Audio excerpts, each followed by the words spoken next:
Hey, good afternoon. Michael Wynn, Chief Digital Officer of Digital Ops, a division of RB Oppenheim Associates. A little bit late getting on the air today, but that's what happens when business is booming. Today is going to be part three of a series of four centered around building a killer marketing plan for 2019. So we started off with part one, which was creating your market analysis or putting together your situation analysis. Part two was creating your or going through the exercise of a self-assessment, also known as a SWOT analysis, learning about your strengths, weaknesses, opportunity, and threats. And today we're going to talk about in part three, developing your business objectives and your target audiences. So let's jump right into it and let's talk about how to write your objectives. And we're going to use the acronym SMART.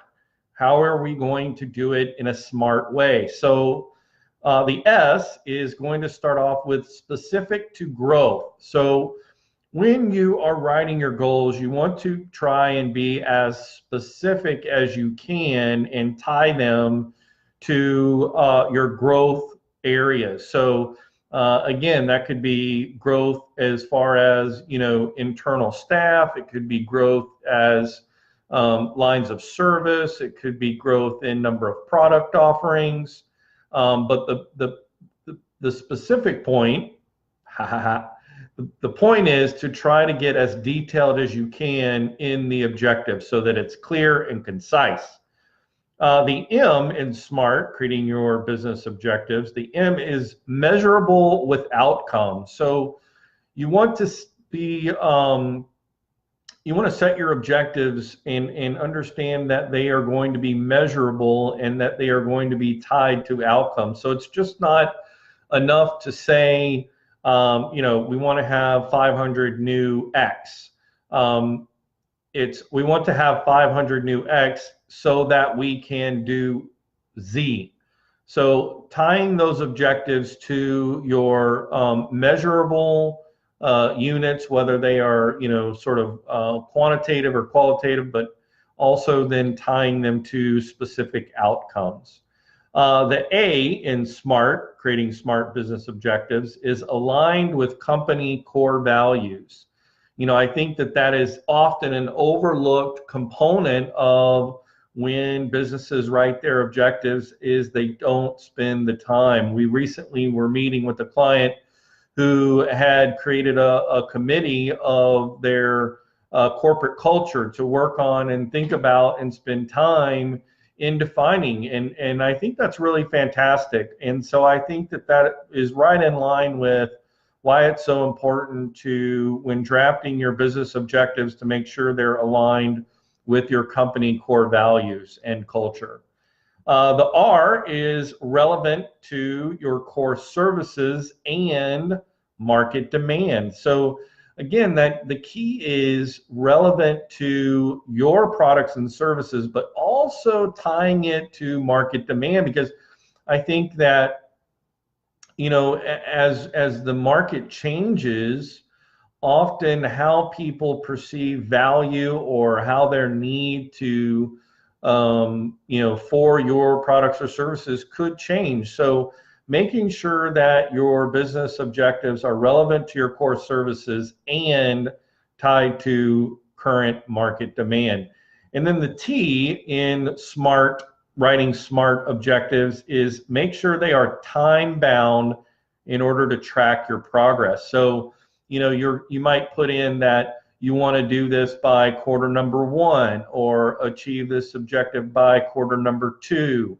So put some time-sensitive or time-bound guidelines in your business objectives in order to make sure they are smart. So again, writing SMART, S-M-A-R-T, S, specific to growth, M, measurable with outcomes, A, aligned with company core values, R, relevant to core services and market demand, and T, time-bound to track progress. So the next part, so once we've got our business objectives and targeted audiences, and I think that it's important to note a lot of this is going to come much easier if you've already completed step number 2, which we talked about yesterday, which was that self-assessment, the SWOT analysis. I can't tell you how many times we go through work with a client, and in the discovery process of the SWOT analysis, their strengths, weaknesses, and opportunities and threats,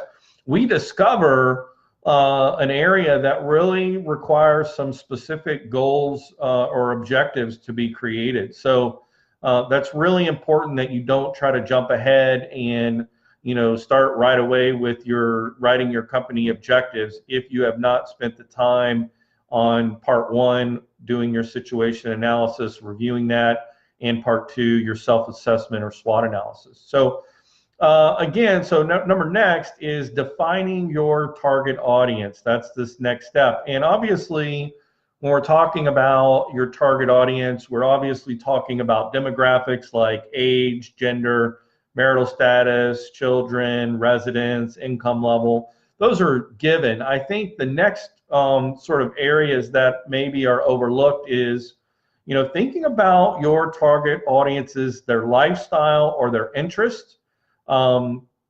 Because that really impacts how they use or view or think about your products, because they sort of lay that over the context of their everyday life or their interest, their passion. So when you can understand that better about your target audiences, you have a much clearer picture of who it is you're trying to reach and what messages they'll respond to.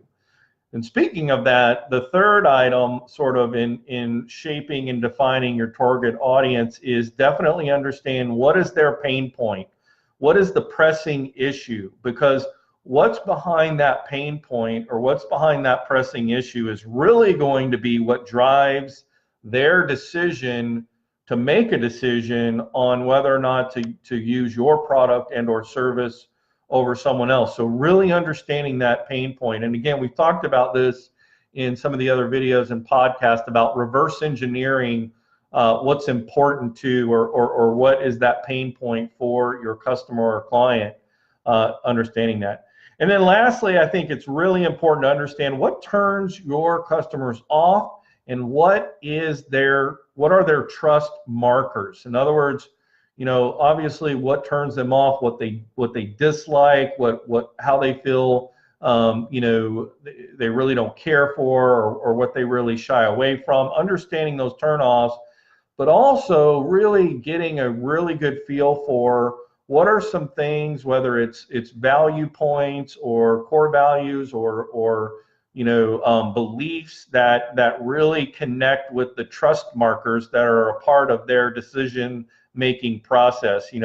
What are some other national brands that customers like yours trust as their go-to? So think about what those trust markers look like, compare them against turnoffs and dislikes to really be able to define your target audience. So again, defining your target audience is about your demographics, what are their lifestyles and interests, what are their pain points or pressing issues, and then their turnoffs and their trust markers. So that in itself is an overview today of creating your business objectives and target audiences, which is part 3 of building a killer strategic marketing plan for 2019.